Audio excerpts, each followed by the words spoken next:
Well, people immigrate for all sorts of reasons, but the primary one, especially with respect to the Punjabi community, is for social, economic opportunity. And even initially, it tends to be really weighted on the economic opportunity, but as Punjabis settle and become integrated in Canadian society, they grow to appreciate the social opportunity as well.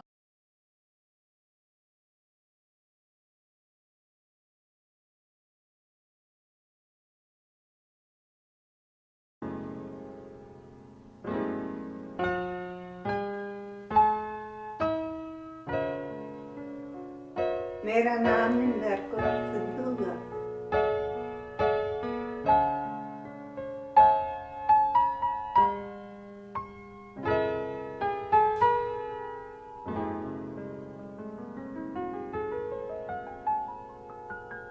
Tarlochin Sidhu?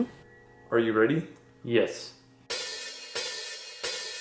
पता नहीं पता मैंने 30-40 साल हो चले आई अनपढ़ है नहीं मैनू इन्ने नहीं सन्ना का पता है उम्र मेरी उदों 40 साल की सी सारी जब मैं आई 1985. I was 12 years old. ਪੁੱਤ ਬੱਚਿਆਂ ਦੀ ਕੋਈ ਸੀਗੀ ਪਈ ਅਸੀਂ ਕੈਨੇਡਾ ਜਾਈਏ ਮੈਂ ਤਾਂ ਨਹੀਂ ਸੀ ਮੰਗਦੀ ਪਈ ਕੈਨੇਡਾ ਜਾਈਏ ਮੇਰਾ ਤਾਂ ਉੱਥੇ ਹੀ ਦਿਲ ਸੀਗਾ ਸਾਡਾ ਕੰਮ ਬਹੁਤ ਚੱਲਦਾ ਸੀ ਉੱਥੇ ਗੱਡੀ ਚੱਲਦੀ ਸੀ ਖੇਤੀਬਾੜੀ ਚੰਗੀ ਚੱਲਦੀ ਸੀ ਤੇ ਬੱਚਿਆਂ ਕਰਕੇ ਆਉਣਾ ਪਿਆ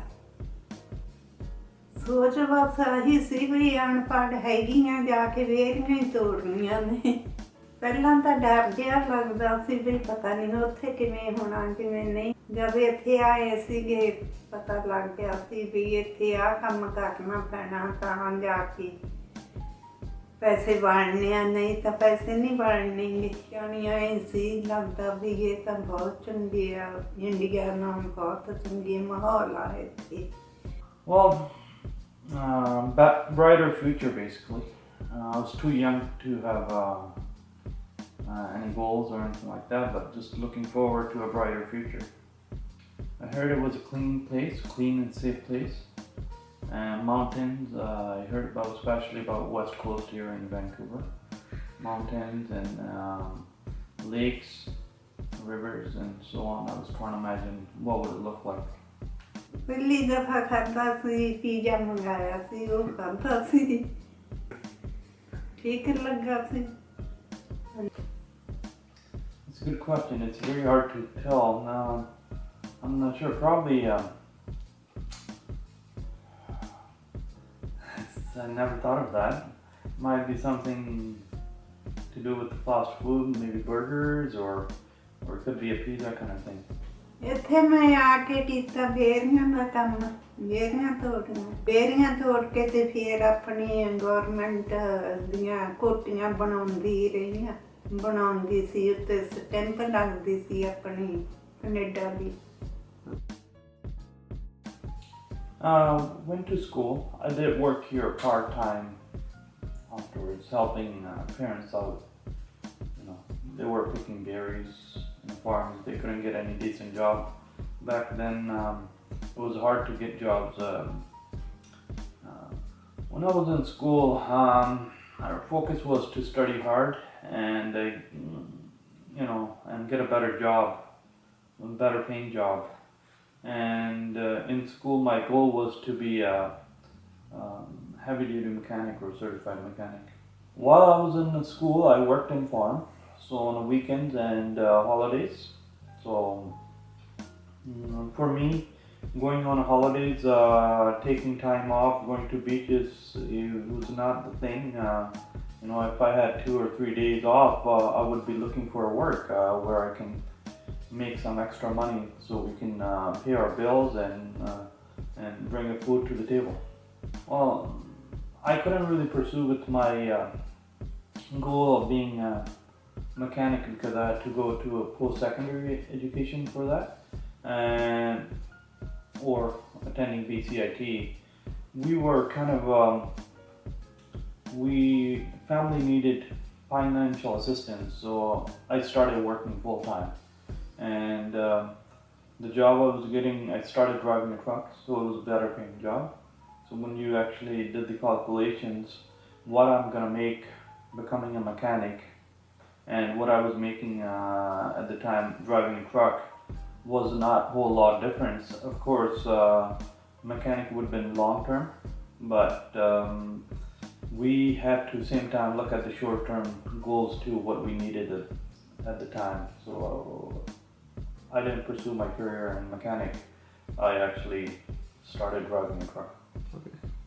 During the time period of the 60s and 70s and even the early 80s, even though under this point system that was instituted in 1967 and the bringing in of multiculturalism policy in 1971, it doesn't necessarily mean the society was structured as such to help the integration process for immigrants. And so what happened was people would come here, and if they would go into school, they may be behind in their English skills, and so then they would be they may experience being marginalized, and they could have even experienced actual marginalization through not being encouraged to do certain fields, or even falling through the cracks through the school system, because there was an ESL established at that time. And in my book, there is a narrative about someone who was taken in a handicapped bus to go to another place.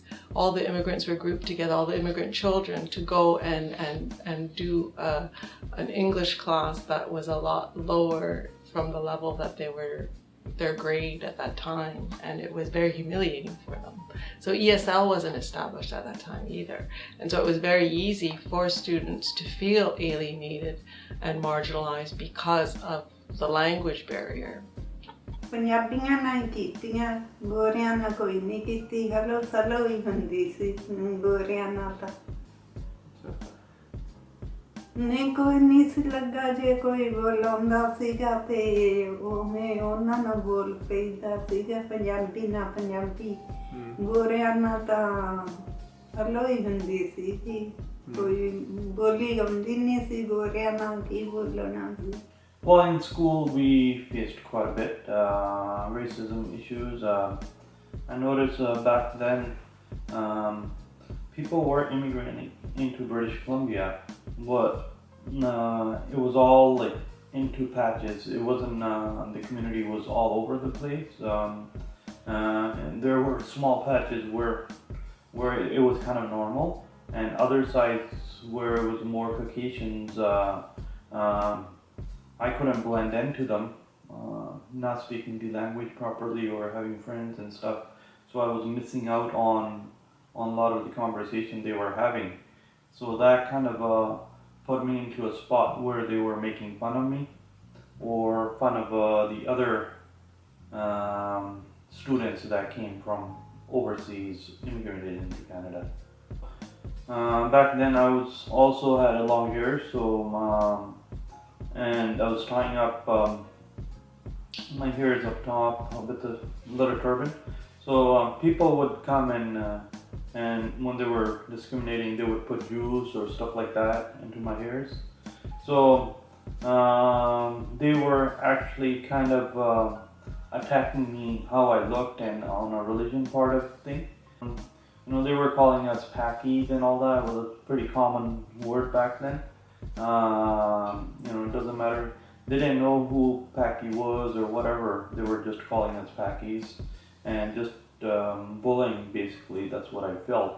So I ended up cutting my hair, and then I went clean shaved for a while when I was in school, just to get away from that bullying stuff that was happening on our daily basis too. ਇੱਥੋਂ ਆਸ ਇਹ ਸੀਗੀ ਵੀ ਮੈਂ ਪੜ੍ਹੀ ਨਹੀਂ ਗਈ ਤੇ ਮੈਂ ਤਾਂ ਬੇਰੀਆਂ ਤੋੜਨੀਆਂ, ਬੇਰੀਆਂ ਸੁਣੀ ਦੀਆਂ ਸੀ ਵੀ ਉੱਥੇ ਜਾ ਕੇ ਬੇਰੀਆਂ ਤੋੜਨੀਆਂ। ਜਿਹੜੇ ਅਨਪੜ੍ਹ ਬੱਚੇ ਆਮ ਬੰਦੇ ਆ, ਪੜ੍ਹੇ ਆ ਤੇ ਉਹਨਾਂ ਨੂੰ ਤਾਂ ਜੋਬਾਂ ਮਿਲ ਜਾਂਦੀਆਂ। $2.5 ਦੀ ਜੋਬ ਸੀ ਉਦੋਂ। ਸੋਚ ਬਸ ਆਹੀ ਸੀ ਵੀ ਮੈਂ ਆਪਦੇ ਘਰ ਦਾ ਇੰਨਾ ਕੰਮ ਕਰਾਂ, ਆਹ ਬਣਾ ਲਾਂ, ਘਰ ਬਣਾ ਲਾਂ ਆਪਦਾ, ਤੇ ਚੰਗਾ ਚੰਗਾ ਘਰ ਬਣਾਵਾਂ, ਚੰਗਾ ਕੰਮ ਕਰਾਂ ਤੇ If you say, did I achieve what I really wanted to achieve? Well, somewhat I did. Well, in school I was trying to fit in to the mainstream.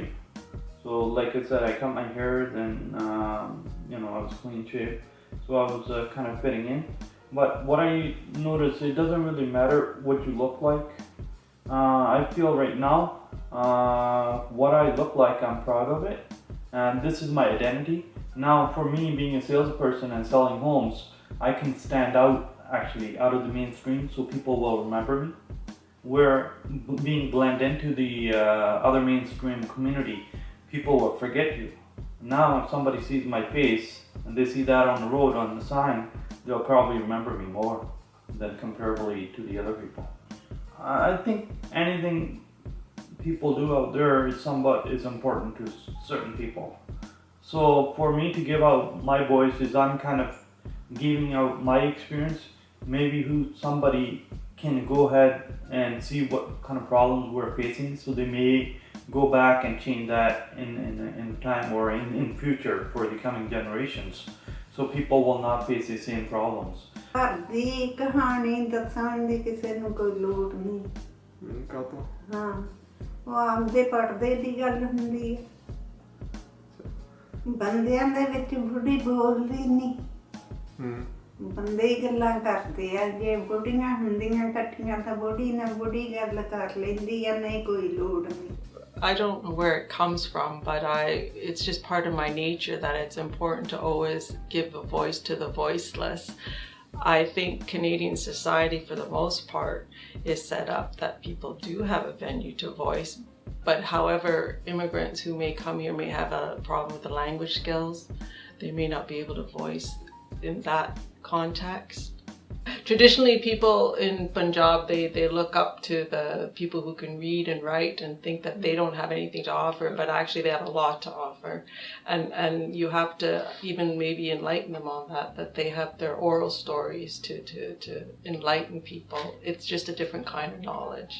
And you can get a lot of rich history. It's a good way to keep hold of the history of the community. For instance, my grandmother, like your grandmother, couldn't read and write, but we audio taped her telling the story of the family coming across from the Pakistan side of Punjab with partition and migrating. So we have her oral story of partition. It's very important to get the voices of the people at the grassroots, who are really at the heart, who are impacted and affected by these things. And you can learn a lot from these little stories, but there tends to be this reverence that you have to be somehow literate to be able to have something worthy to say, but that's a myth.